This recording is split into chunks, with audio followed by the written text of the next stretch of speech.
Okay, so hello everybody. Welcome to this August 4th RTF presentation. Um, we have the honor of having Nancy Spannaus, author and historian, who's going to give the presentation today. She's the author of Hamilton versus Wall Street and Defeating Slavery. She's also the president of the American System Now. And I would just remind you, if you have questions, just raise the hand, or you can put your name in the chat box and I'll get to you after Nancy's presentation. So without any further ado, it's all yours, Nancy. Okay. Well, I don't know how many of you, if any, are subscribed to American System Now. It's just a blog, but it's been going since 2017. And the reason I'm here is I started a series about 5 weeks ago on why celebrate the American Revolution. Because certainly here in the United States and probably internationally, that is a unresolved question. Has come up over our entire history, of course, but it is now very much at the forefront. So I have that series, and Matt took a look at it and was interested in my talking about that subject. And given my overall situation, what I have determined to do, that series really began on the Declaration of Independence. And it takes off. I republished in sections the Declaration chapter in Hamilton versus Defeating Slavery, and have now begun to elaborate on commentary. Today was a lot of fun because I did Jeremy Bentham on the Declaration of Independence. So we're going to deal with people attacking it, people saying intelligent things about it, and so forth and so on in that series.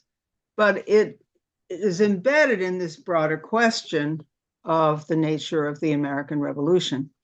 And what I'm going to present to you today, and I'll do as much of it as you wish, I have 2 approximately hour-long classes that I did in the spring that were addressed to the causes and principles of the American Revolution. And that was a 4-part series, but the first 2 parts were recorded. And the first 2 parts are the most relevant to the question that we're raising today. So I didn't do a special PowerPoint for you all, and forgive me. I am taking from my repertoire to present 2 of the 4 operations. And I suggest that what we do is that I'll present the first one, and we discuss. And if it's too much time, we either do it another time, or you look at it on the. I think you can find it on the blog, the YouTube channel that is associated with American System Now. Okay, well, no worries. I just wanted to mention, I forgot, Matt and Cynthia just had an overlap schedule problem today, so they would have really liked to be here and be there live, but couldn't happen today. So no worries, Nancy. We're gonna go as you think fits.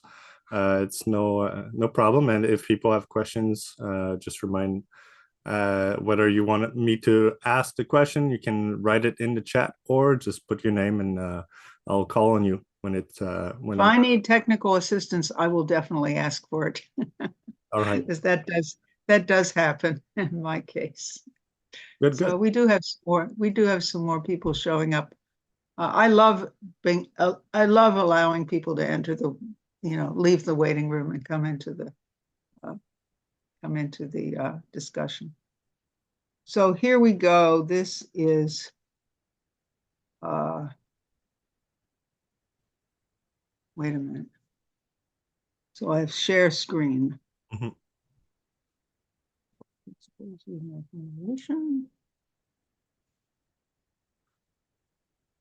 Okay. Slideshow.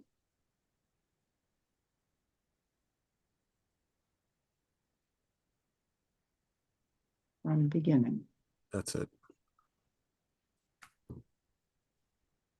You got it. I think you can see my future thing, but I haven't been able to figure out how to get rid of that on this device. So just bear with me and look to the left of the screen if you don't want to look ahead, or you can look ahead. So let's go. So the first two, what I have prepared for you potentially is the causes of the revolution and how revolutionary was the revolution. And the causes one was a very interesting one to look at because I did a lot of reading in the spring of works that I had never read before that were part of the intensive intellectual ferment going on at the time of the American Revolution, which one does have to also, and since I'm speaking to mostly Canadians here, emphasize again the international nature of that revolution, but take that for granted, that I don't see it as simply something confined to America. And I'm drawing on my two books, and quite frankly, I'm very interested in you purchasing either of those books, to get more on what I have to say. The Defeating Slavery probably is the most relevant because it had to be polemical on the question of the humanist nature of the American Revolution on the slavery question. But I think I actually succeed in making my case. So let's start with one of the storied views of the American Revolution, which underlies the common statement that this was a revolution of ideas, right? And it comes from John Adams, who says, basically, the revolution was in the minds of the people, and it was completed by 1775. That by that time, there was this sense of unity. There was total disgust with what the British Empire was doing and was intending to do. And that therefore we have to look at the changes that occurred prior to 1775 in order to see. Nancy, excuse me Yes? for interrupting, but I presume you are planning to share your slides, but the slide is still on the first core principles cover, so you would have to. Really? Oh, Yeah. well, I don't know why. This happened last time too. So you can just use the mouse to click on the numbers on the left. It will work as well. I did. That's what I was doing. Oh, sorry. Oh, okay. What do you see now? We still have the first slide. Please unshare your screen and share again. Maybe that's okay. Froze somehow. Well, let me try this. Mm-hmm. Does that go to the next one? nope. No. Okay. All right. Share again.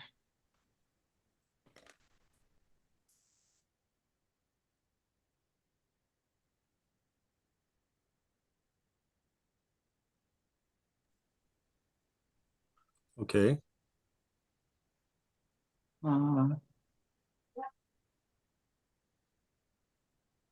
If you press on the second slide, what does it do? From current slide. Okay. You see it? It could work like, Yeah. Okay, so I've got to do it like that. Okay. That's just different from the setup, and I will do it like that. Okay, so these are the first two. These are the two books. Let me put this over here. Now you can see. Okay, so this is what I just was describing, John Adams. And by the way, if anyone wants me to send these, of course, it's being recorded, so you'll have it, but if anyone wants me to send the PowerPoints, I'm totally willing to do that. So there you have his view. So we're looking at the buildup, what supports that idea of John Adams that the revolution occurred much by 1775 in the minds of the people. So there are a number of very significant events that are relevant to that, obviously. The first being 7 Years' War.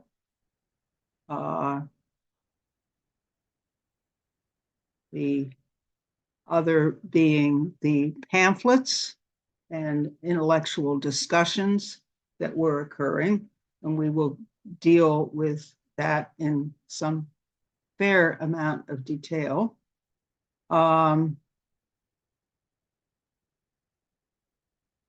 And then another aspect is the influence of specific European movements, essentially some of which had been affecting the attitudes of the colonists for a good 100 years before, specifically those of the English Revolution and their impact in New England in particular. So let's break down the causes with the following eras. So prior to the period that John Adams is talking about, you have issues which had obviously been simmering for quite some time.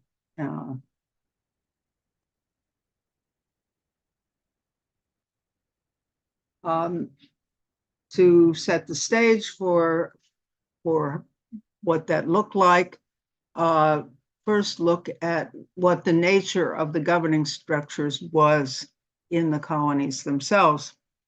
I mean, they all had, almost all of them had pretty much the same structure as the British government. They had a lower house, an upper house, a judiciary, and a governor, as opposed to a king. The charters came, many of them were chartered directly by the crown, but then took over. The crown wanted to take them over, and they did consistently, as for various reasons, some of which we'll go into in particular. But this gives you a view of some of the charter colonies, and they viewed their lower houses as their houses of commons. It's a very interesting point that was brought to my attention just this last spring by one of the historians on the American history circuit down here in the United States. That was a long tradition of seeing revenue items coming from their houses, what they considered their houses of commons, their lower houses.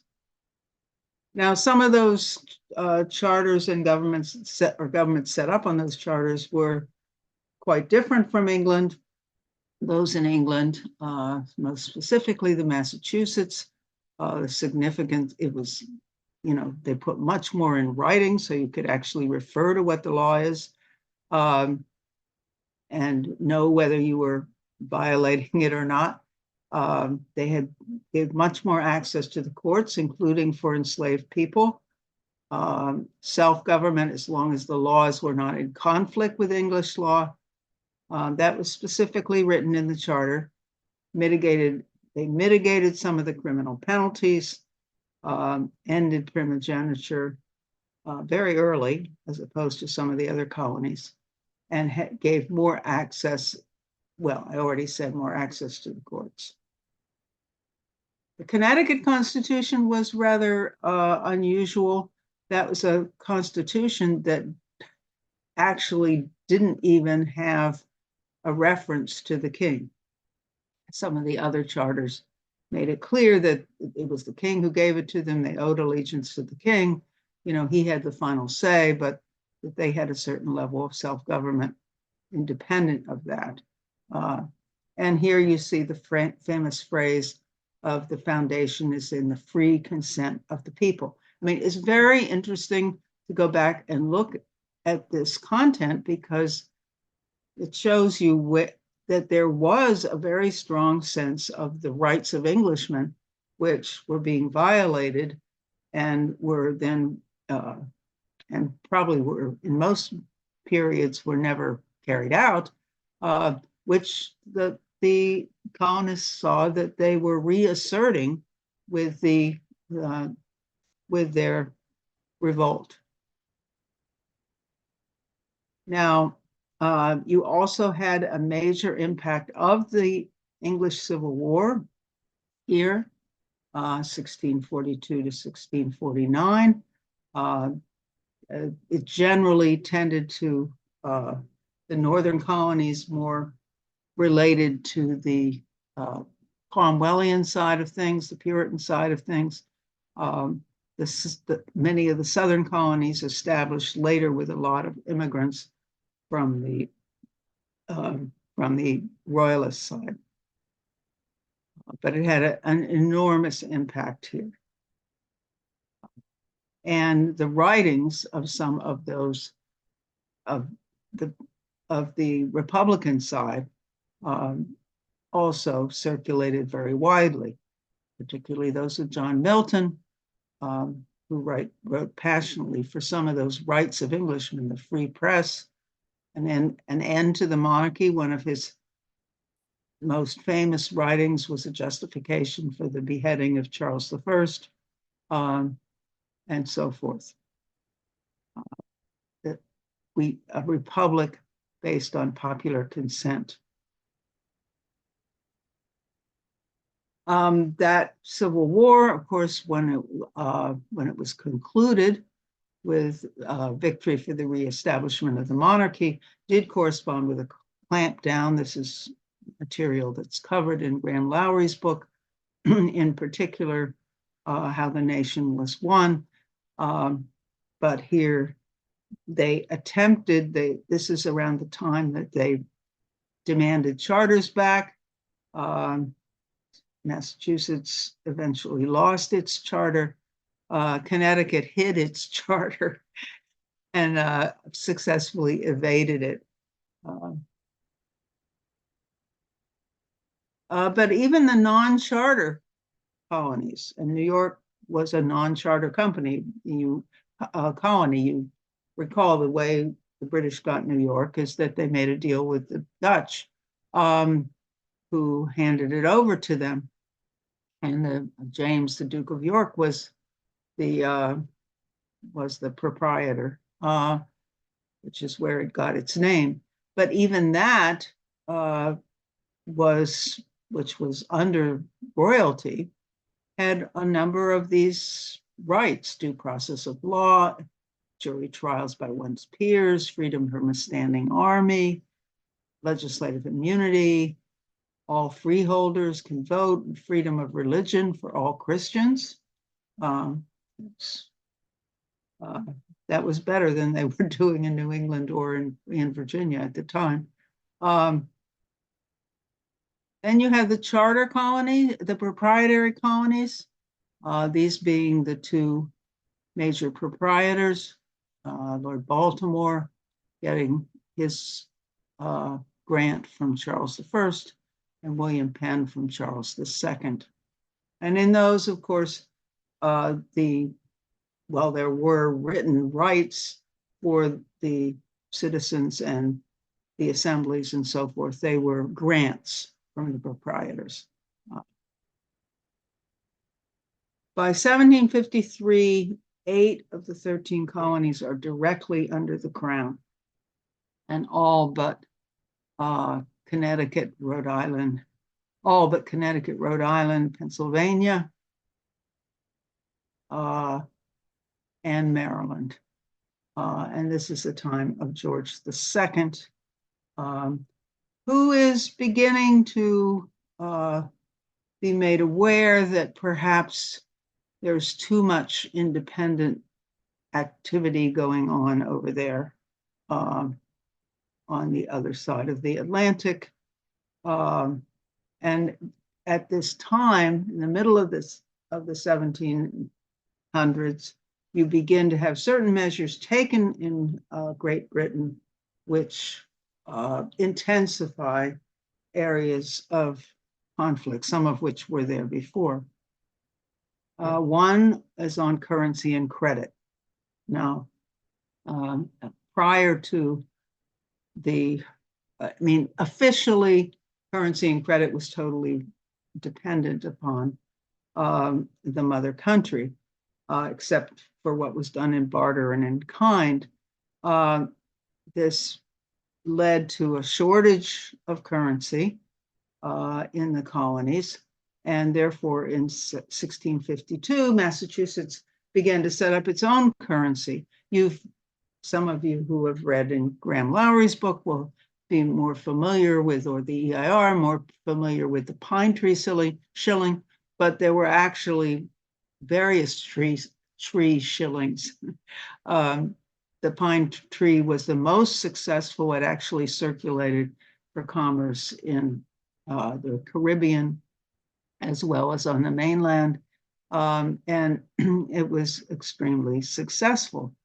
But this did not sit very well with the authorities in England. And when they were looking at how to intensify their control and profit from the American colonies, they decided first in 1684, they clamped down on the issuance of those coins, of the shillings. So Massachusetts said, okay, we'll issue bills of credit instead. But by 1751, Parliament began to restrict their ability to issue bills of credit.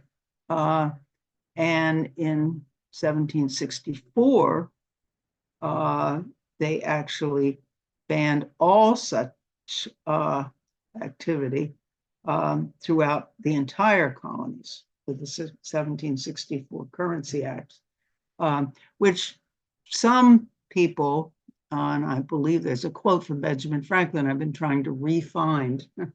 If anyone has seen it, let me know, where many people at the time saw that clamp down on currency as one of the major factors in the revolution, because it had an enormously, it cut back credit and commerce and prosperity enormously. Now, what else was going on, being enacted to shift policy from England? Well, you had these further restrictions on production. The Hat Act of 1732, that you couldn't create finished hats here, and the Iron Act of 1750, which literally tried to eliminate and have destroyed iron factories in any facilities in iron factories that would produce finished products, so that the colonies would be entirely dependent upon imports from Britain. The trade restrictions began to be tightened. Of course, there always were the Navigation Acts back in the 1650s, but there was a lot of looseness in and evasion of those. So as the British began to try to tighten control around the global empire, they moved to tighten those up. and you particularly the Sugar Act, and this again also had impact economically on the colonies. There were even conflicts on the slave trade very early on, while many of the merchants were very happy to participate. In fact, the British Royal Africa Company had a monopoly in the late 17th century, but at the very end of the century, they decided to open it up so to cut in the American merchants. So they were much more bought into the system. But already, and as you can see, in the early 18th century, some colonies were attempting to take action to ban the import of slaves, trying to raise taxes so high it would basically kill the trade. And these were vetoed by the crown every time. There was conflict over freedom of the press, as you undoubtedly know. I mean, to this day, there are significant differences in libel laws between Great Britain and here. It's much easier to get a libel conviction in England than it is here, because the whole question of the truth being a possible defense against a guilty verdict. And this, you may be familiar with the 1735 trial, Zenger trial, where in fact, the jury just simply moved in and said, we're not going to convict this printer because what he had to say was true. That did not form a precedent that was enshrined in law, but it was a significant source of difference between the two that could live on. Now, there was this, I used to think that this Albany Plan of Union meeting was a major step forward toward the integration of the colonies. It probably was, in the sense of bringing together people to establish relationships. And it was around this time, I believe, that Ben Franklin took over the Postal Service, which we vastly improved to create a continent-wide network, to the extent we were continent-wide at the time. But I'm not really sure how it was. It didn't set up any or propose any independent governing structure. It was more of a coordinated governing structure under the crown, but it was definitely a significant step in terms of bringing people together so that they would share their ideas about how things were going, how they were being treated, and so forth. So a major change occurs with the 7 Years' War. And that, of course, when you look at the John Adams's timeline for the shift in the attitude of the people, that it pretty much it coincides. The beginnings of that coincide strongly with that war. And what does that war do? Well, on the one hand, it gives Americans war experience in their battles. It also very much exposes them to the disdain which the British oligarchy and the various levels of counts and dukes and so forth and so on, who were running the military, who were the leaders of the military, had for the Americans. They became aware that they were definitely on a lower echelon. They were not to be respected in the way that they thought they should, since they did the brunt of the fighting. One of the more notorious bad mouthers of the Americans was Lord Loudon. I live in Loudoun County, Virginia, where he is not celebrated as an individual, except only through his name. And he ran roughshod over the colonials, saying, they didn't know what they were doing. We professionals, we're the ones that can get it done. And one of the people who suffered, felt he suffered from that kind of discrimination was none other than George Washington. Benjamin Franklin did also, as he tried to advise the British on measures that they should be taking, their relations with the Indians and so forth, and did not find his advice taken. Now, in the midst of that war, George III takes over the crown, 1760. And many historians these days say that given the reports that were coming from the colonies in the course of the war, and otherwise, he and the peerage definitely decided that it was time for the British to exert control, that it really was getting out of hand, that these Americans thought that they could run things by themselves.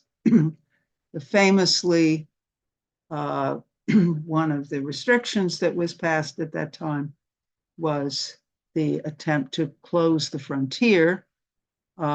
Actually, the law, my friend who talks on the American Revolution, so the law did not permanently try to close the frontier. It said, we would like to close it for settlement until the king, decides otherwise. And of course, many Americans already lived on the other side of the line, and they were very unhappy, particularly Virginia, which claimed so much land to the west. This was very much of a red flag in terms of the way they were being treated. There was also the British, an intensification of an attack on smuggling. Americans were known as the world's greatest smugglers. And there was a lot more harassment being sent out of various vehicles. Sometimes they caught smugglers, sometimes they caught people who weren't smuggling. And this was very much resented. To deal with these infractions against the shipping laws, the British felt that they couldn't rely on the courts in the colonies, but that they had to set up special courts, vice admiralty courts, essentially military courts. And interestingly enough, they decided that there were only a couple places where you could go ahead with those, and that was in Nova Scotia, or I think the other one was in the South Carolina. And if you were accused, you had to travel there. You couldn't have any support from your local population.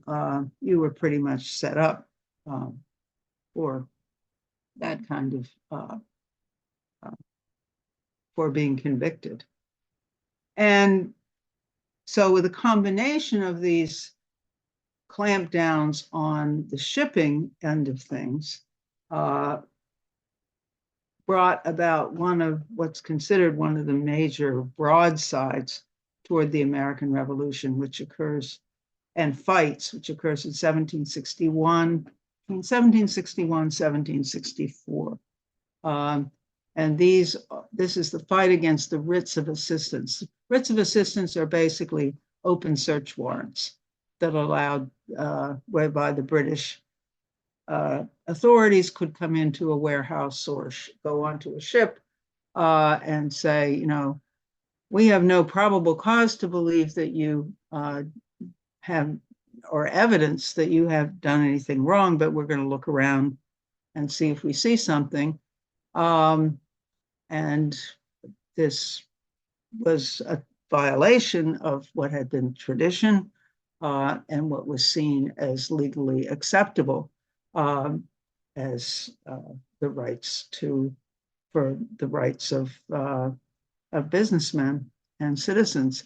So James Otis, this guy from Boston, challenges writ of assistance, but he understands that this is part of this larger move on the part of the empire, the British, the London authorities, to clamp down. So he writes a much longer piece that comes out in 1764 on the rights of Englishmen. And this is we'll get into that a bit later in terms of what he actually says, but he expands it broadly into the natural rights of all people, white and black.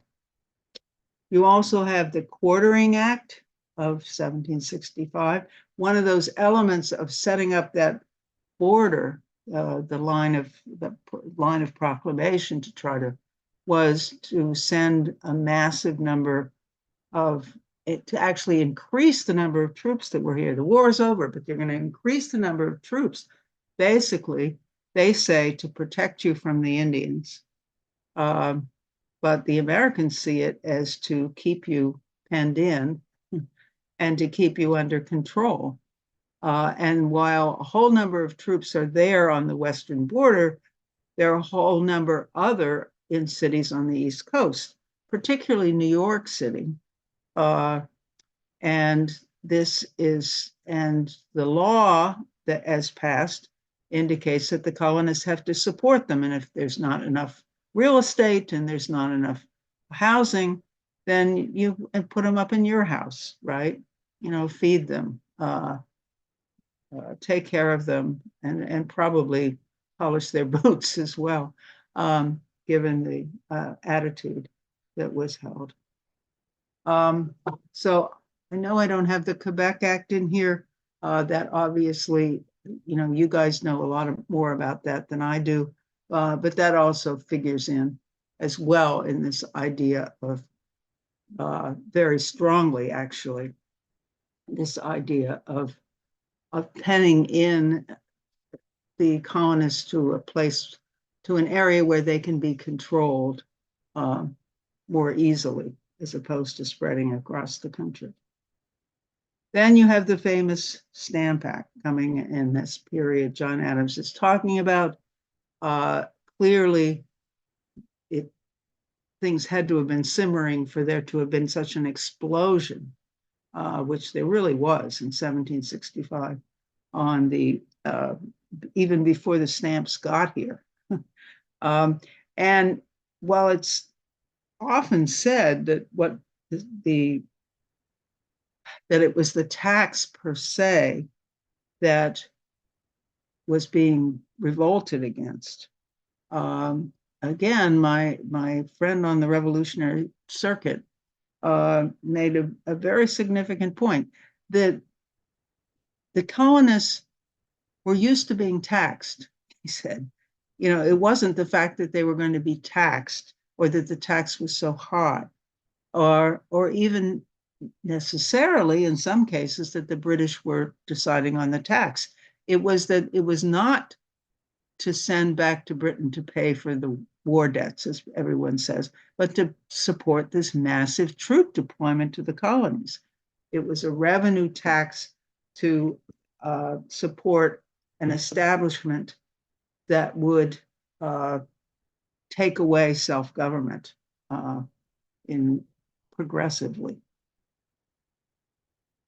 It is with that Stamp Act, of course, that the Sons of Liberty is born, and many people, see them as the clandestine firebrands, and many of them were using a lot of guerrilla tactics that one might or might not have supported at the time, but it also included a lot of what you would call establishment figures.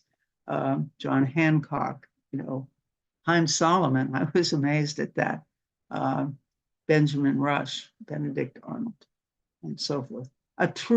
And once again, therefore, a true step toward a national movement, a continental movement, because you have a Stamp Act Congress, you have the need for collaboration up and down the coast. And then after, of course, the activity taken from that, the boycott established from that revolt on the Stamp Act is successful, but there are immediately new taxes. And most importantly, really, the Declaratory Act of 1766, which says that we repealed the Stamp Act for you, but anytime we want to do a new tax, we can do it, because we have the power to do to tax you however we wish. We in Parliament have that right. There's revolt and attempt at non-importation for that. It's not so successful. These things are each less and less successful. Each things are repealed. Each tax gets smaller until the tea tax, which is really very, very small, but in fact, touches off the last phase toward armed revolt. Now, in the course of this period, you have to look at what not only the leading revolutionaries, or those who became the leading revolutionaries, are writing and reading, but also the population as a whole. We had a relatively literate population among the white population. This kind of work really took off in the 1750s by a man named Bernard Bailyn, who did an extensive examination of the newspapers, the pamphlets, the books, what was being read, what was being discussed, what was on the minds of, and that's quite relevant clearly to what John Adams is saying. So in this entire period that we've been discussing, there is this intense intellectual ferment. The number of newspapers has expanded, and they were supplemented by pamphlets. Every time you turn around, someone's issuing a pamphlet. If someone gives a sermon on a subject, and the next thing you know, people say, that's really great, that'll mobilize people, put it in a pamphlet, or it'll be published in a newspaper. It'll be sent to Pennsylvania and Virginia. So it will be read all along. And this process accelerates very rapidly. You see 400 between 1750 and 1776. And after that, even more extensive discussion. Now, Bailyn identifies these 5 sources as the major intellectual influences that, in terms of how the colonists who were facing what they viewed as a whole new restriction of their rights were looking for what to do, what to create as an alternative. And these are ones that are very well discussed. Now, I think, which Bailyn does not mention, that probably the most significant was the Bible. He, for some reason, does not emphasize that, but given the background in New England in particular, and also the general culture, I think that undoubtedly was the most widely read. Even though Bibles weren't being printed in America, they would be brought here. Certainly in the slavery fight, the Bible was the first point of reference that people would make. The Greek and Roman philosophers, this that anyone who was educated to any significant extent was familiar with Cicero, was familiar with the other kind, the history of the and demise of the Roman Republic, the Greek philosophers, and so forth. So that was, and you find it throughout the Federalist Papers and almost all the writings. I mean, just look at the pseudonyms and you get the idea. The Enlightenment. Now, this is a catch-all. I mean, on the one hand, it refers to a whole bunch of really nasty people whose philosophy really is not the core, in my view, of the Republican thinking establishing the United States, and that's John Locke. But encompassed in that idea is a whole number of anti-authoritarian, so to speak, anti-monarchy, tending to anti-monarchy thinkers, including people like Emmerich Vattel, who come from a much more Christian tradition, I would say. And they were very, I mean, and in fact, there's an article on the blog by a researcher indicating that probably Vattel, who was a Swiss jurist, had a stronger intellectual influence in America than Locke. Then we've discussed, I've mentioned already, the Puritan revolutionaries and the leaders of the English Civil War. This is republicanism. When we get to the other side, when we get to what the British scream about the American Revolution, he said they want a republic. They're acting like Republicans. Well, there was a strong English movement to create a republic in England. And it's no surprise that would strongly inform what the American colonists would call upon when they were looking of how to deal with the crises they were facing. And then even some of the leading jurists at the time, Sir William Blackstone, who was at that time the top jurist, hardly who you would think of as someone supporting individual rights or the rights of the general welfare of the population. But yet when you read, and they read, a lot of the decisions that he made. I mean, there's one from the major document that Alexander Hamilton wrote, I believe in 1774, of quoting directly from Blackstone on the rights of all, people being equal and so forth.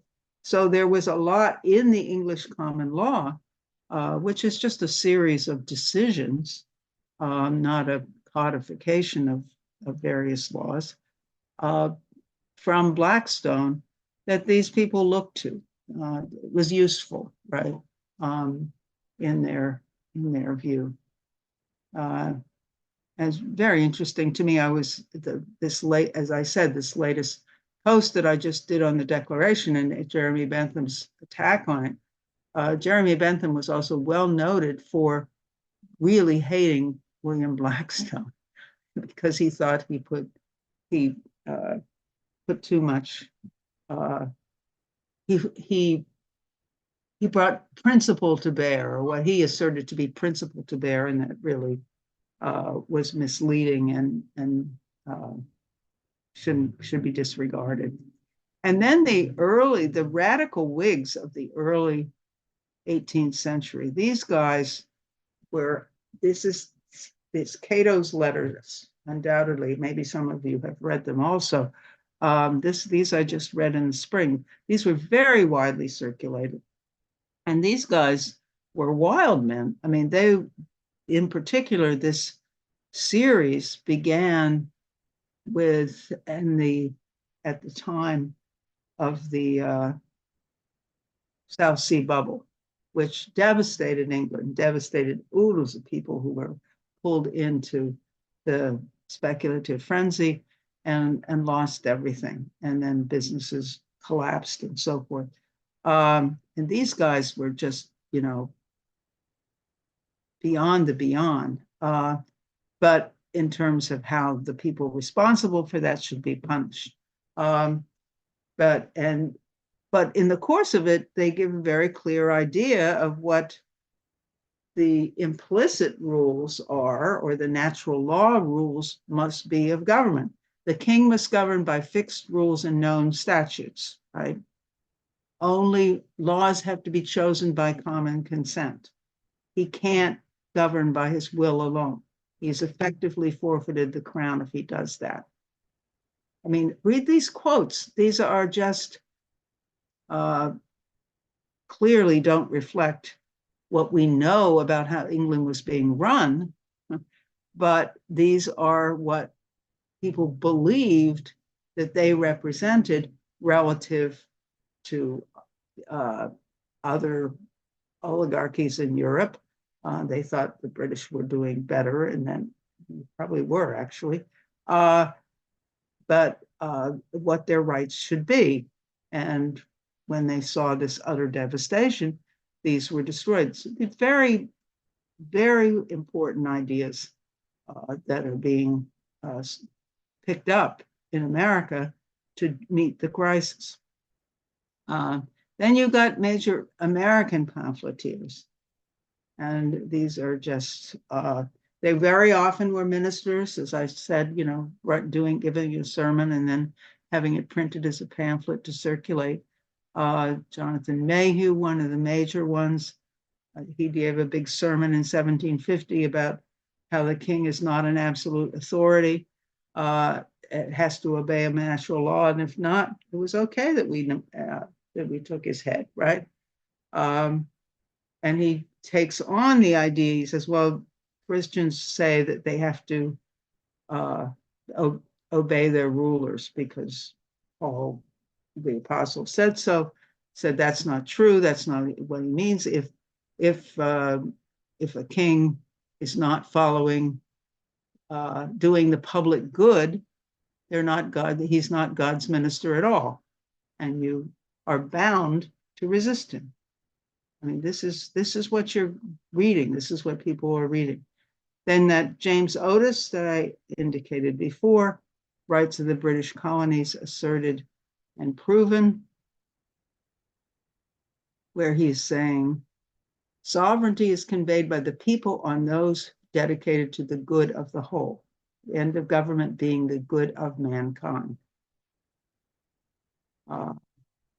His assertion, as many at the time, is that that was the idea behind the ousting of James II. That meant that the king cannot suspend laws. He had free speech, no excessive bail. He can't eliminate the legislature's ability to act. And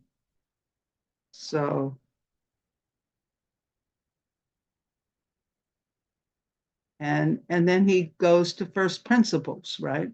All men, this all starts from the writs of assistance, but that's not, people were not thinking small at this time. They're thinking principle. They're thinking, let's look at the overall situation. And all these are in his pamphlet. No taxation without consent or representation. Laws against natural inequity are illegitimate. Then you had John Dickinson, very famous Pennsylvanian, considered a conservative, but very popular pamphleteer. He wrote letters from a farmer in Pennsylvania in 1768.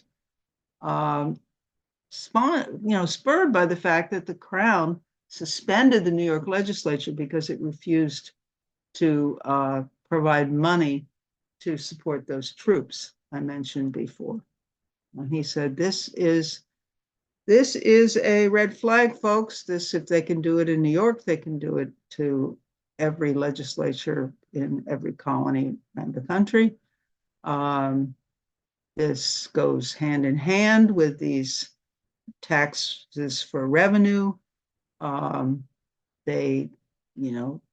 It's our job to do taxes for revenue. And he actually connects this to manufacturing, saying that if they're going to lay taxes on items we must import and still prevent us from manufacturing those items, we're basically slaves to them.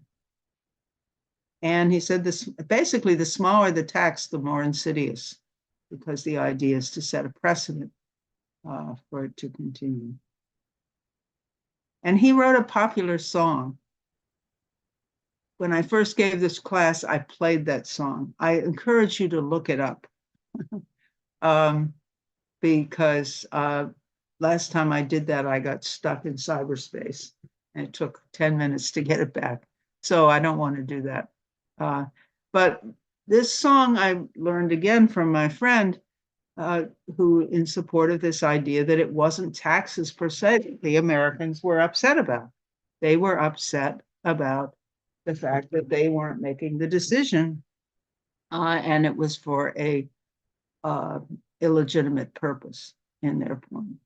So our purses are ready, steady, friend, steady, not as slaves, but as free men, our money will give. He did this to the British Navy song, apparently. So it's sort of interesting. This is the URL for that.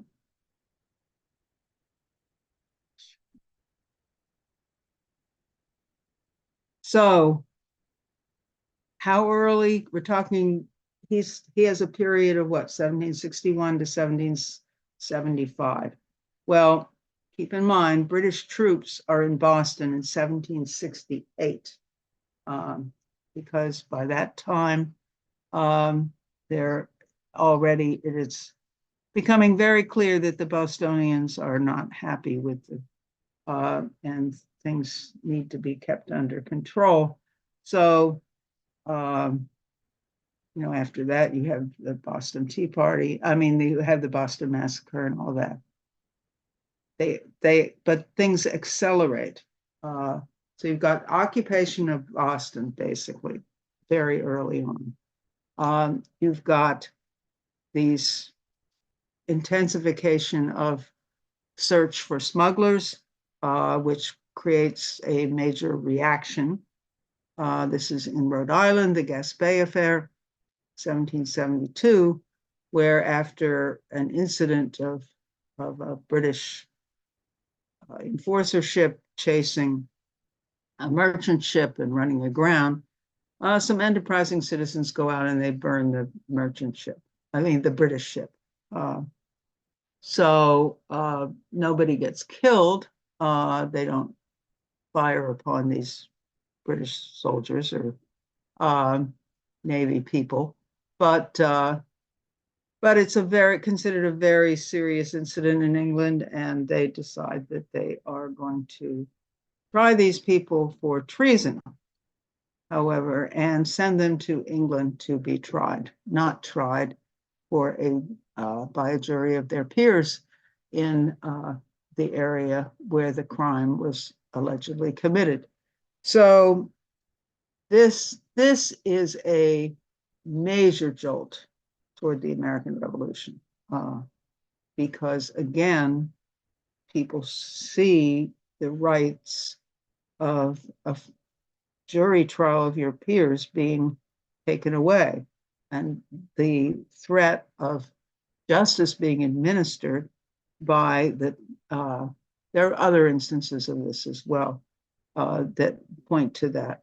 But this becomes such a spur that it leads to the committees of correspondence, which,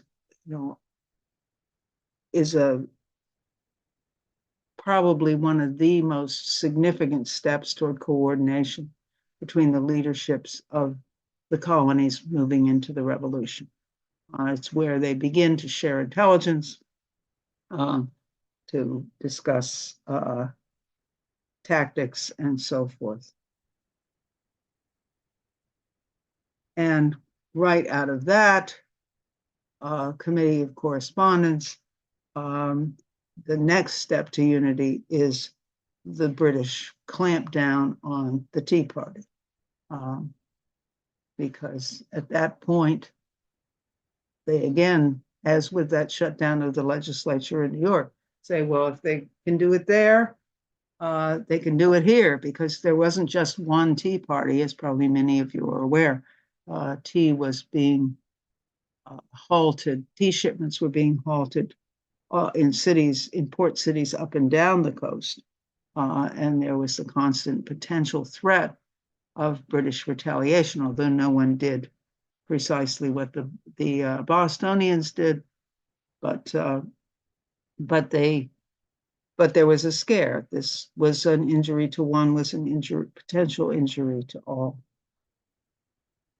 And from that, from the close down of the port and then mobilization of support for Boston, where supplies were poured in there, you get the First Continental Congress. I've got a cat that's bothering me here. Let's see.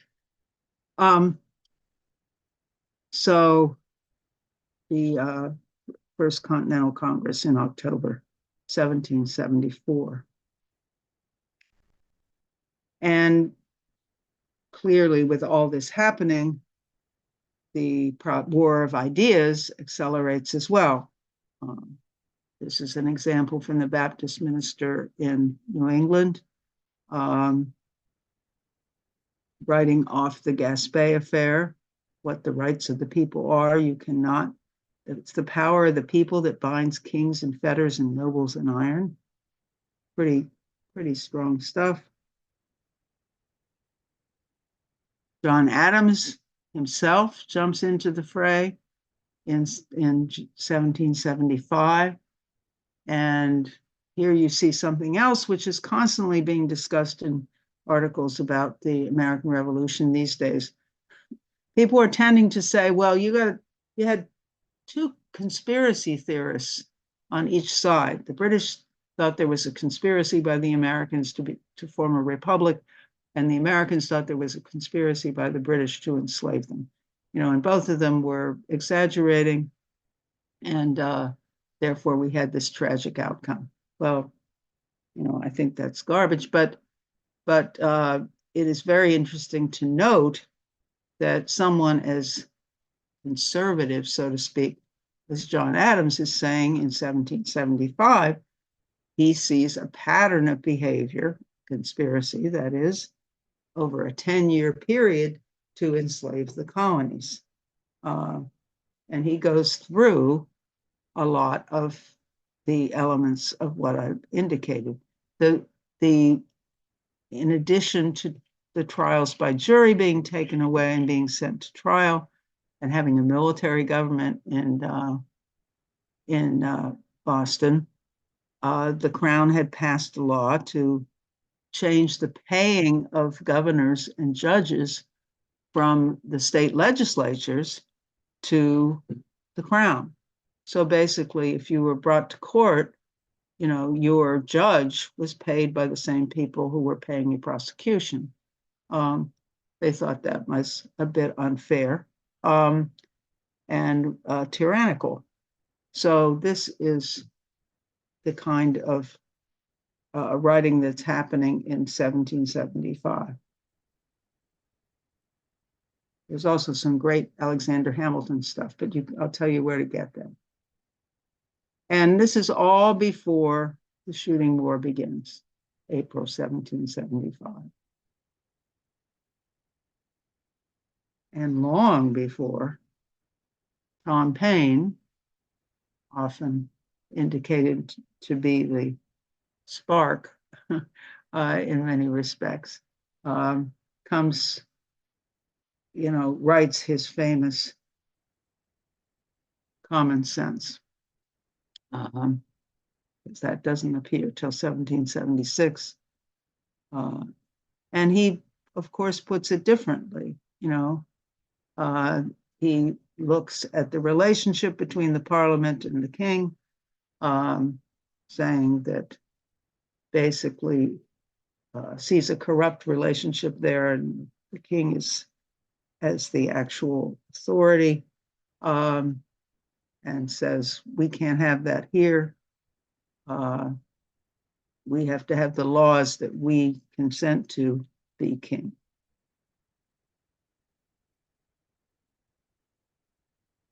And this ferment did include anti-slavery agitation. So throughout, but I emphasize in particular here in the period coming up to, we're going in this up to, I know it's taking a while, but I'm taking this up to the Declaration. And I can pretty much see that that's basically where we're going to get. Do you want to take a break? Well, it's good. Is it, you have 12 slides to get there? That's it? These are the last slides of the PowerPoint? That's fine. I think we can still maintain some attention. Yeah, it's about 12, right? Yep. Yes. Yeah, if you want to finish it and then we go. Yeah. Then I'm sure there's a lot to say. I see a lot in the chat and stuff. So I don't see what it says, but I see the number. So in terms of the nature of this agitation,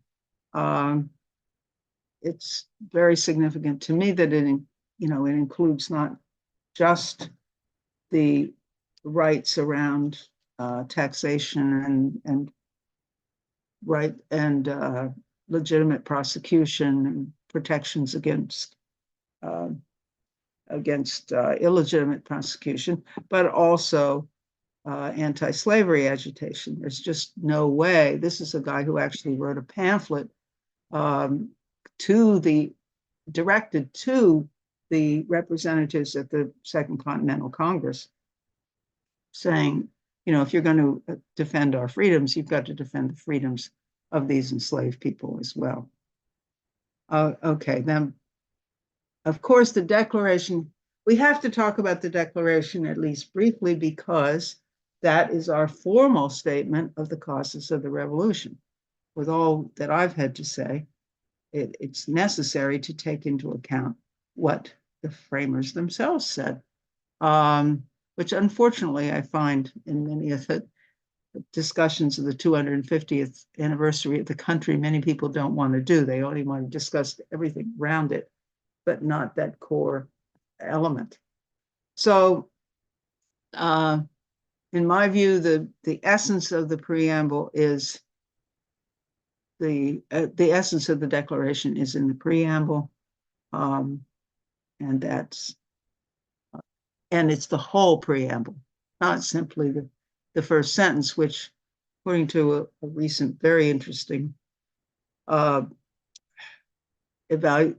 book devoted just to the Declaration, to all its 1,300 words or something like that, it wasn't a separate sentence.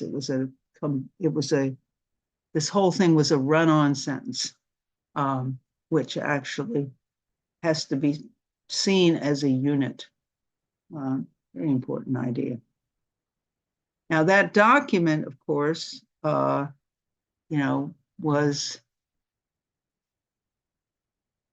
is mocked a lot these days, because, of course, action was not taken to end slavery, and to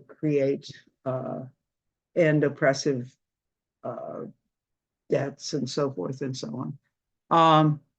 But the view that I take toward the Declaration is that of Abraham Lincoln.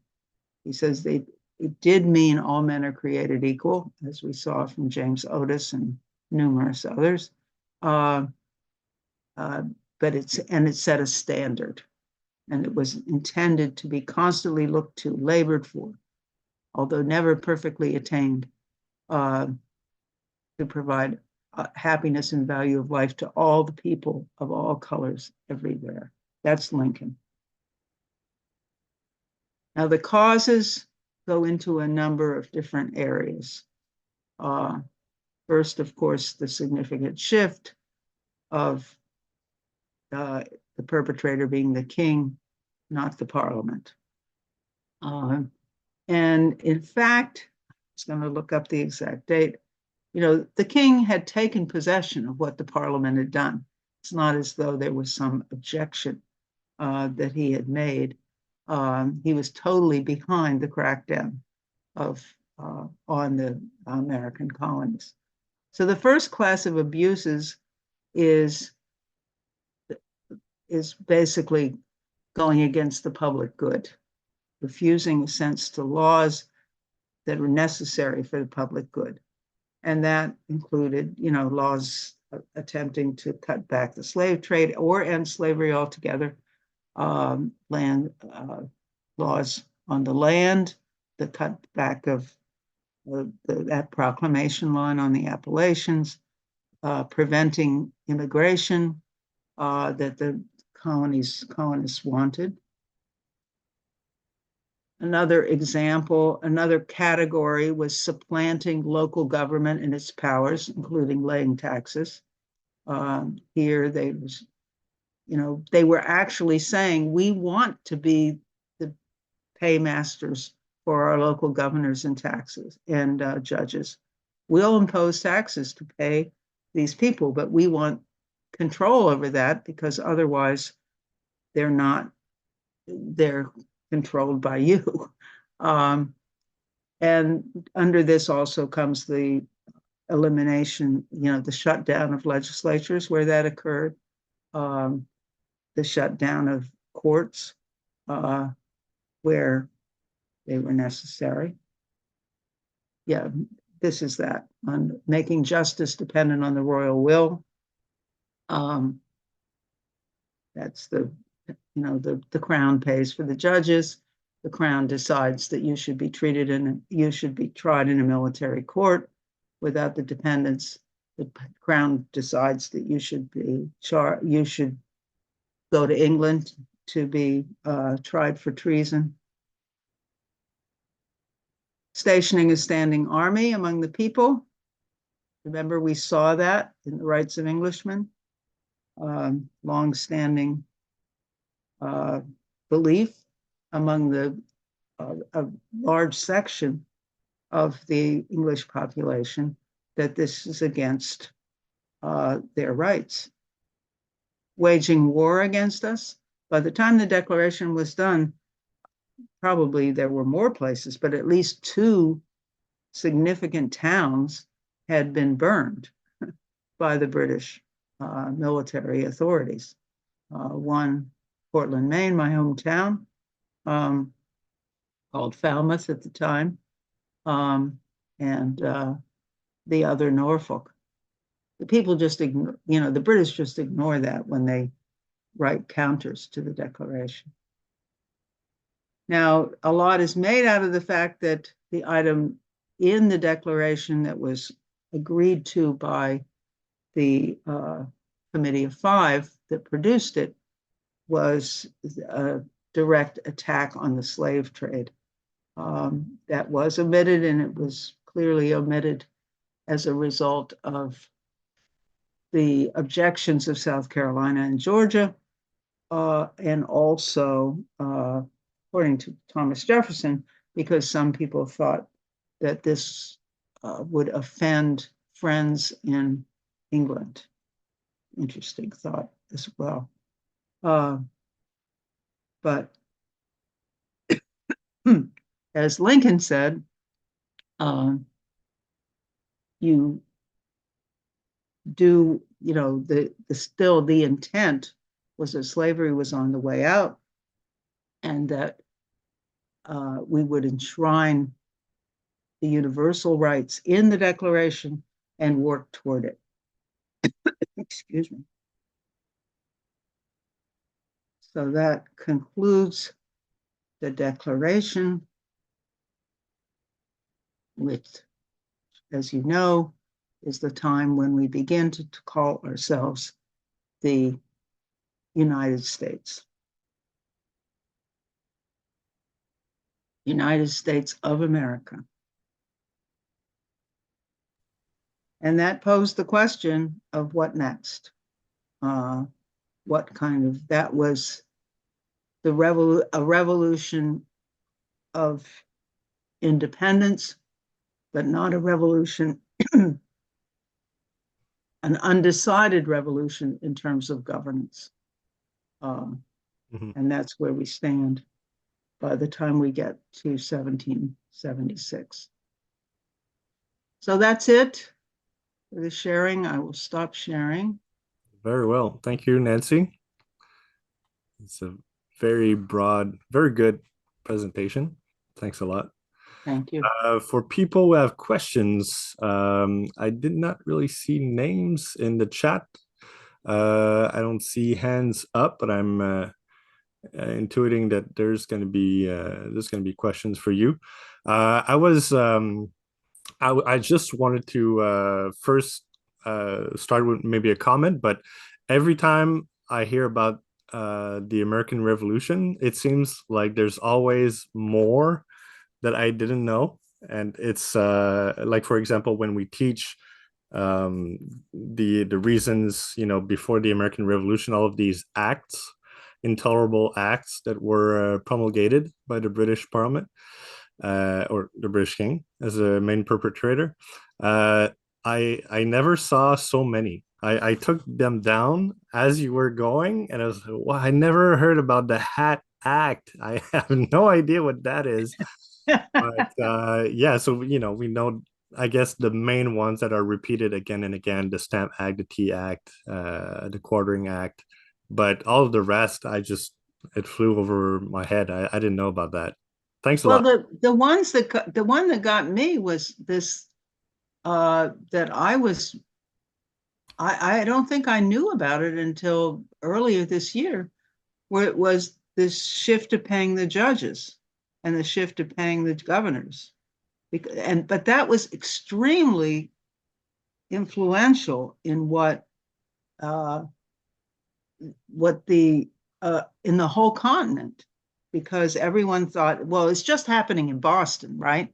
But if it's going to happen in Boston, then it could happen here. Or the suspending of the New York legislature in 1768, which had Dickinson. I mean, I always thought Dickinson didn't sign the Declaration of Independence. That's the way I understand, Dickinson, because he still hoped that there could be reconciliation in 1776, even though he's as very strongly,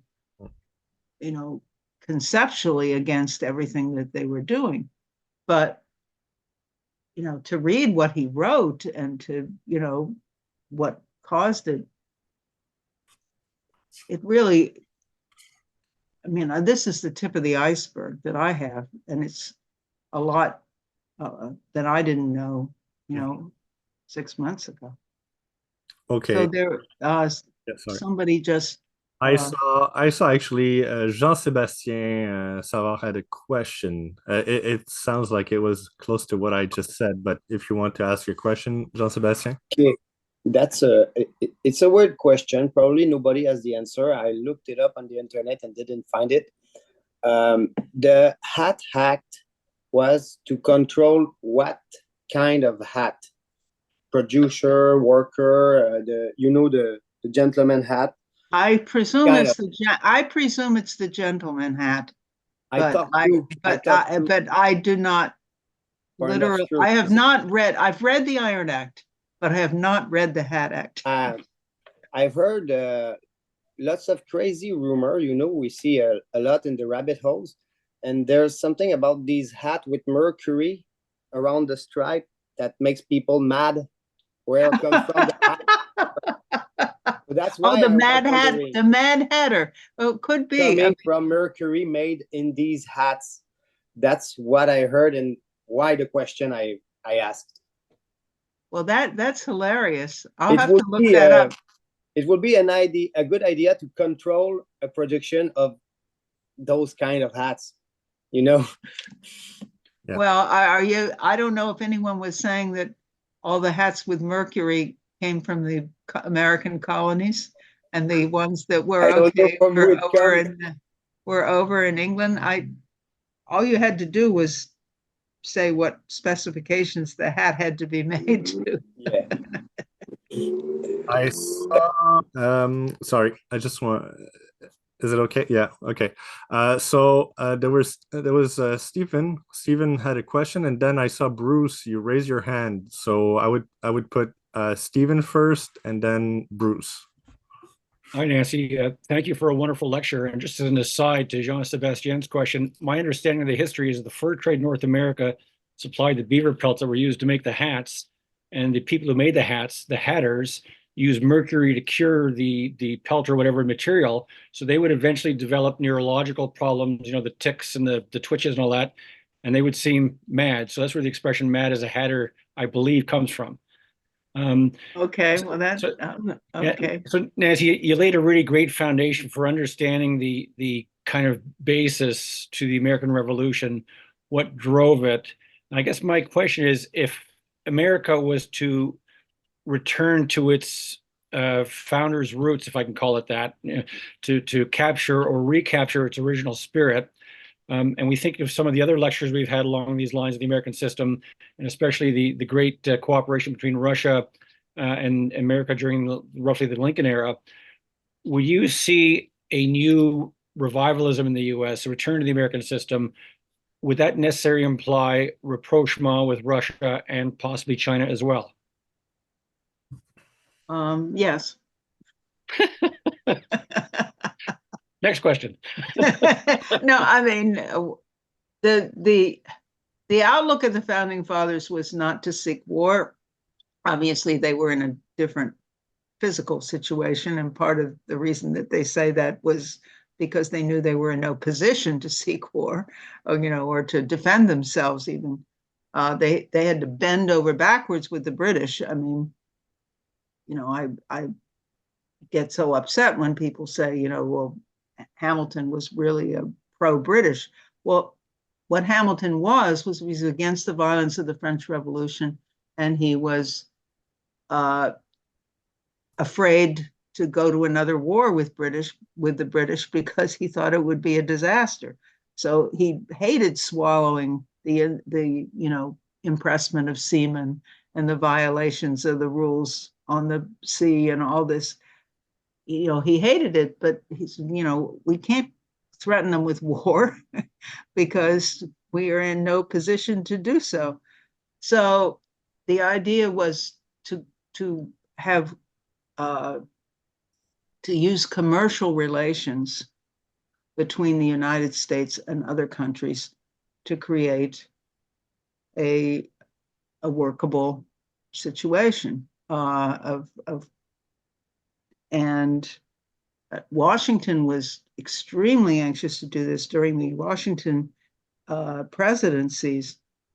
I believe, I haven't relooked this up, but my recollection is he had 13 different consulates around the world, right? Because he wanted us to be collaborating and in contact and in decent relationship, diplomatic relationships with all these countries. And I think that that outlook of basically having commercial cooperation for mutual benefit would, if that were restored, would, including respect for sovereignty, would lead to us having the potential of working with Russia and China, along with many, many other nations. Is that better? Yeah, well, a little more detail. Thank you. All right, then we have Bruce, and then we have Jerry. You asked early about if anyone remembered, and I was lucky enough to find where Ben Franklin is cited as saying, this is in The Hidden Hand, an introduction to the conspiratorial view of history by A. Ralph Epperson. He quotes Franklin as saying, the colonies would gladly have borne the little tax on tea. Oops. You put Bruce. yourself on mute, Bruce. You put yourself on mute by mistake. Yeah. I touched nothing. What the beep? Okay. Anyway, I don't know how much of that you heard. Was I on mute the whole time? No. All right. The Hidden Hand by Epperson, quoting Franklin.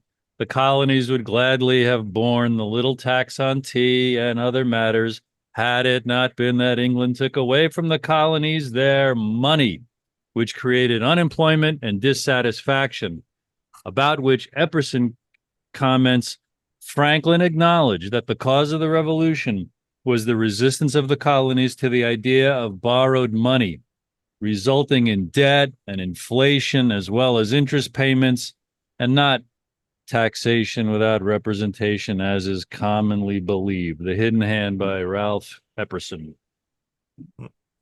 So there. Oh, that identifies the quote. What did he say when the quote was? Can you send me an email does he footnote where the quote is? I'll email you everything I got, but look at this shameless plug. I'm so sorry. That's from my book. I had that all in there. I did not intend to do that. God bless you and all your work, Nancy. And thank you for flagging the 250th anniversary coming up as a reason for us to bang all the drums and toot all the horns we can to bring attention to the forgotten majesty of the revolution. Mm-hmm. Thank you. So who was next? Next was Gerald, and then we're going to go to Arlen and Cynthia. Okay, thank you, Nancy. I always love your classes whenever I can hear any of them. I had a question, but there's another point I wanted to make up that you brought up the Zengler trial, and I had never known about that, and that's very interesting. No, I wrote a fantastic article about it back in the 1969. I probably read it, but I can't remember. I may not have. But it reminded me of the case that Alexander Hamilton had, the early 1800s. It was a libel case against someone they said libeled Jefferson. And Hamilton took the same approach. He was saying he wasn't really for freedom of the press. He says the press doesn't have the right to just say whatever they want. But he says the press has the right to tell the truth. And it sounds the same as Zengler, that it's a defense of telling the truth. And I never connected that before. So I wanted to thank you for bringing up the Zengler trial. Yeah, the Croswell case, that's called the Croswell case. It's in 1804, and Hamilton was in it on appeal. And I would say it is freedom of the press. I don't know why people say it isn't. I mean, he says there's a standard of malice. I mean, it seems to me that if, you take a public official and what the British objected to was undermining authority. And if anyone in authority had done something, heinous, bad, they thought it was terrible for you to say that because you would undermine their ability to govern you, right? The trust in that. But so there was a malice exception, right? So that if you went in there and, you decided to attack somebody, not on what they did that was bad, but, because, I don't know, some trivial, ugly thing, because they have a huge mole on the back of their butt that, or some weird thing, that it was just intended to disgust people, not to contribute to the some kind of knowledge about policy or something. Anyway, I would call it still in favor of freedom of the press, but in Okay, fact, he thank you. objected to the Alien and Sedition to the Sedition Act on that base. You know, he insisted that in those acts there be a true standard. Yes, thank Anyway, you. you were going to say something else, though. Oh, yeah, I had one question because I really like the way you brought up the idea of taxes, that it wasn't a revolution against taxes, but this idea of taxes without representation that was more important. And you really brought it up good. And I was thinking in my own mind today with all the sanctions that are being imposed on other countries. I can't remember the total number of countries that the U.S. has It's sanctioned. horrendous. Oh, I mean, it's like 65 or something. I don't know. Yeah, but they also don't get a chance to come and present their case. So these sanctions today almost remind me of the same idea of taxation without representation. These countries are being sanctioned, but without being able to represent their case. Anyway, I just wanted your comment on that. I think you should write an article about it. There you go, Gary. Thank you. I think you should one find more for out. the back I mean, burner. this is one of my husband's bête noires, this sanctions business, you know. Anytime, you know, we don't like you, so we're gonna sanction 10 more of your top officials. I mean, and it's not only so ludicrous, but it's so self-defeating, you know.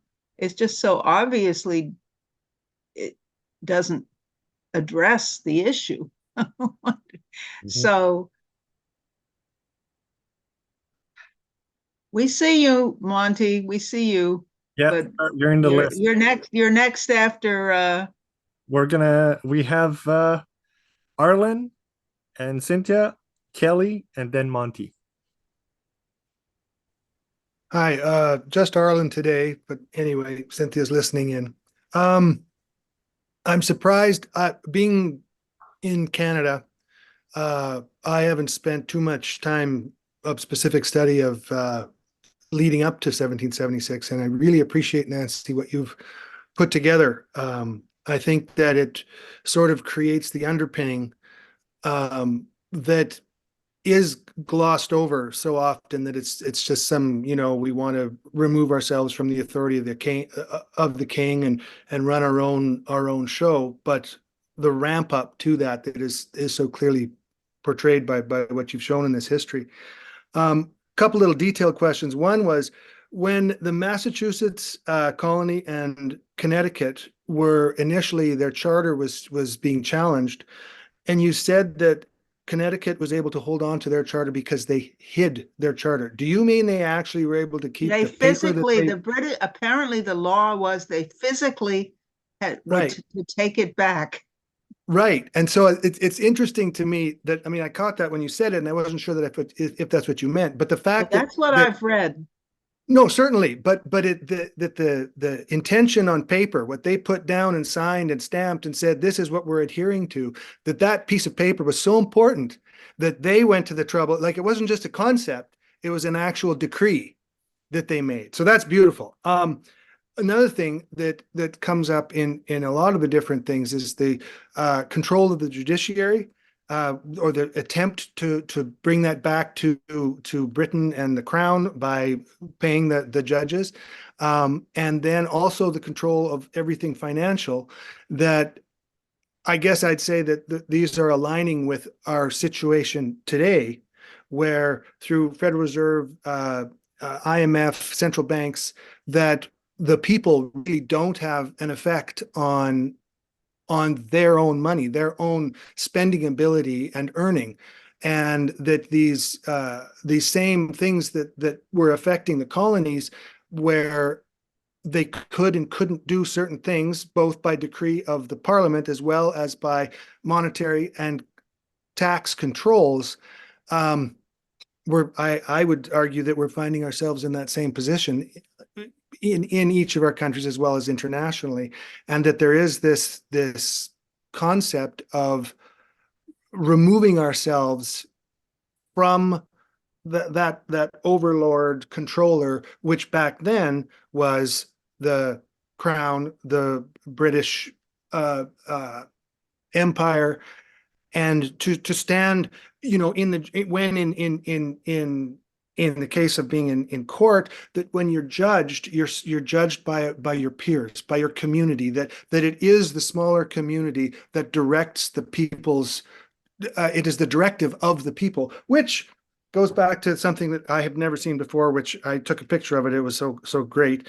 Mayhew's argument: Christian precept that you must obey authorities because they are ordained by God is a misrepresentation of Paul, which I totally agree with. If the ruler or rulers are not doing the public good, they are not God's ministers at all. So that is something that's carried forward in our Christian belief system today, where we're supposed to say, well, the people that are in government are there because God wills that they're there. But if they're not representing the people, as Mayhew says, they're not God's ministers. So I said a whole bunch. I don't know what your comment is. Well, you may not have heard it, but maybe I rushed over it. I had precisely that quote in one of my slides. No, that's what I'm saying. That's what I'm saying.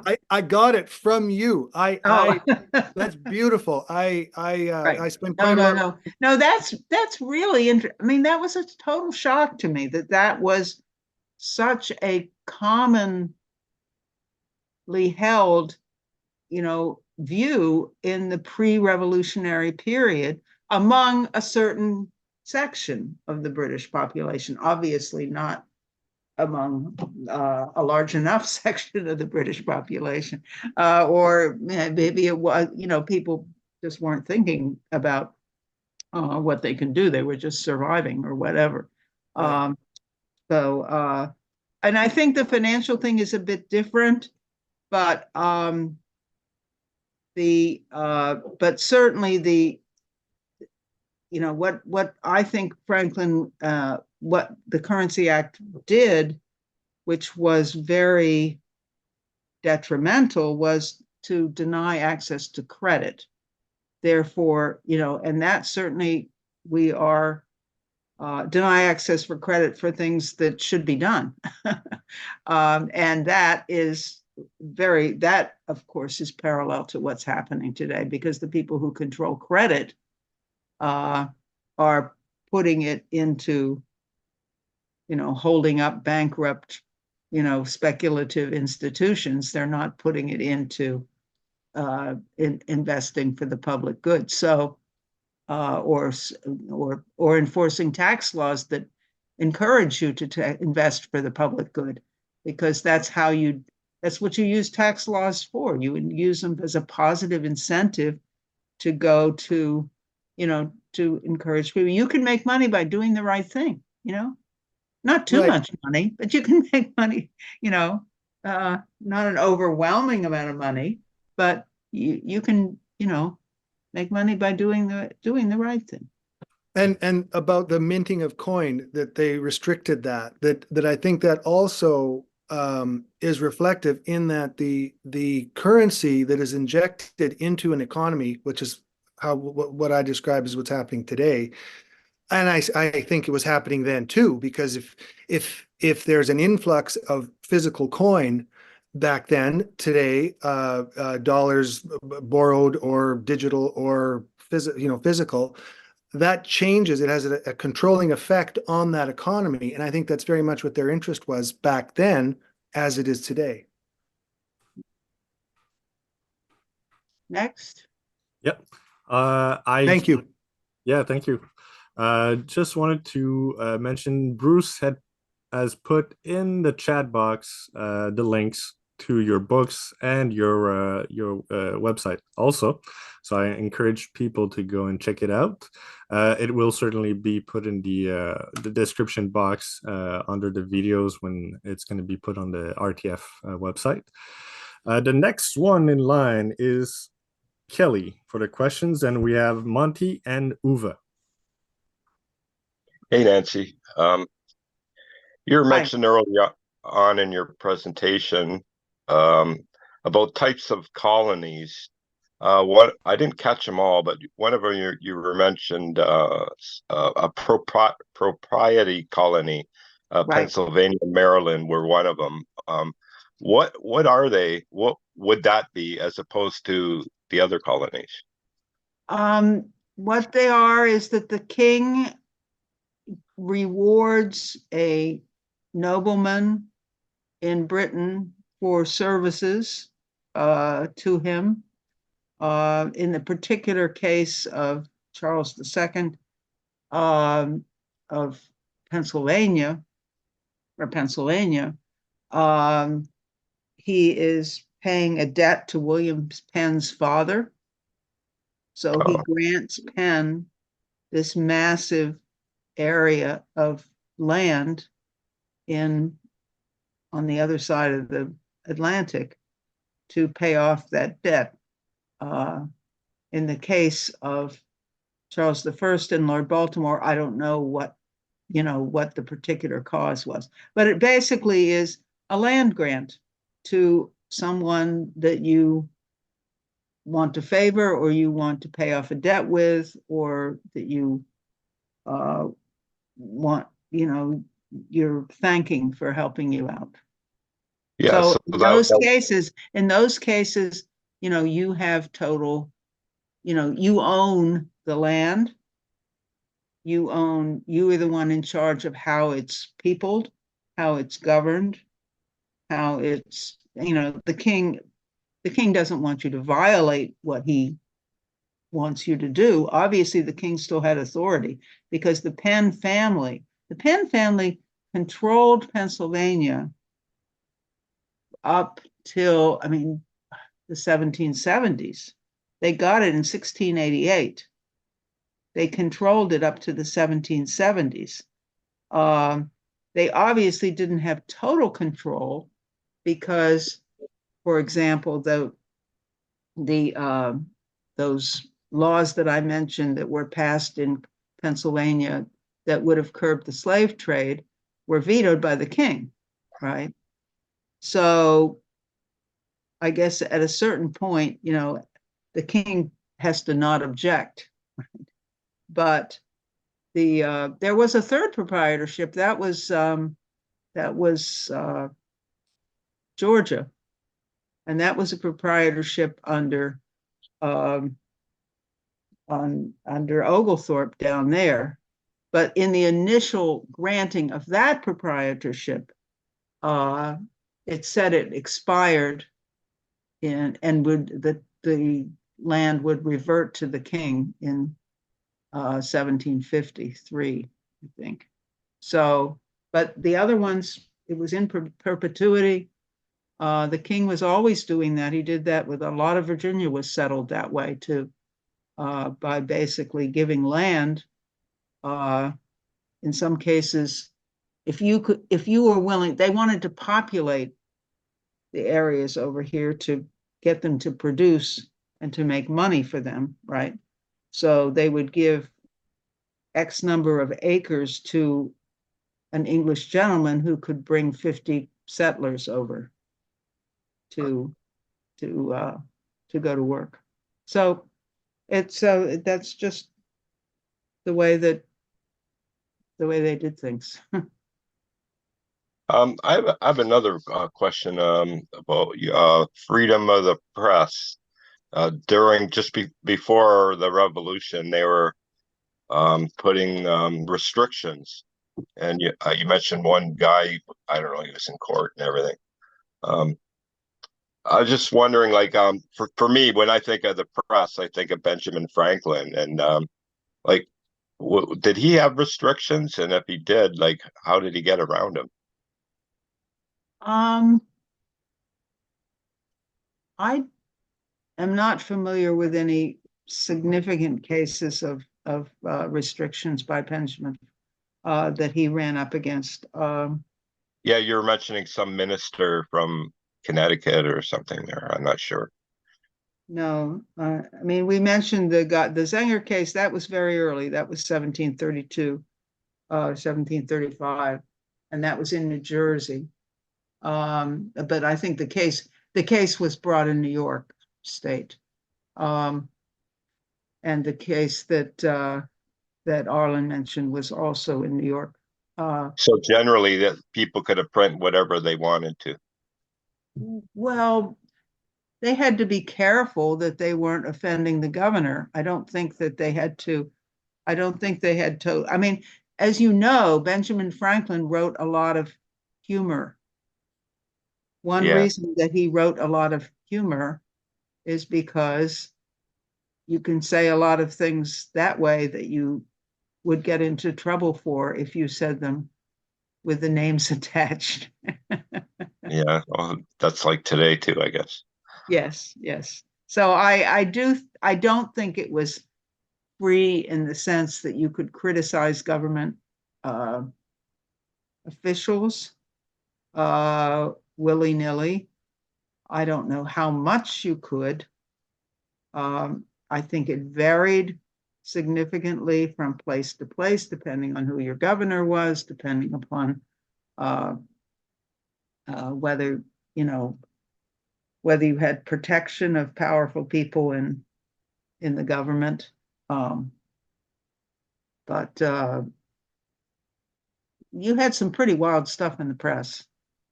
I can tell you that. Good. Monty, finally. Monty and Uwe. I think that's what we have for now. I would wrap pretty much the presentation to the 2-hour landmark that you had put at first, Nancy. So Monty, it's Yes, thank you very much for excellent presentation. Good to connect with you again. Just like to follow up on a comment about the American system of political economy. In my view, I think it's pretty obvious that the key precedent and the key tenets of the American system of political economy, which built the Trans-Siberian Railway and the Transcontinental Railway with a hookup, with a potential hookup across the Bering Straits and so forth. But in particular, I think it's very well recognized with Russia and China in particular by the comments of Sergei Glaziev on the Sentinel of Lyndon LaRouche's the centenary of Lyndon LaRouche in his commentary about saying LaRouche was right and may his memory live forever. So I think it's pretty obvious to Russia and China that what they're adopting with the BRICS and the SRI and so forth, the SCO, that really what it ends up is we as Americans, we can't seem to appreciate the tragic irony that really what we're fighting in the world right now is what we fought in the American Revolution against those principles. So could you elaborate on that or just your commentary on that, please? Well, I mean, it's easy to get depressed about the situation of the American electorate. But the state of lack of knowledge of our history and quite frankly, the desire, obviously, of some of people in our country to want to emulate the British Empire, which we fought against. But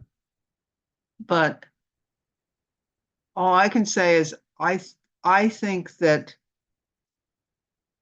the sine qua non of shifting the situation is education on the fundamental principles of the American system, starting with Hamilton at least, and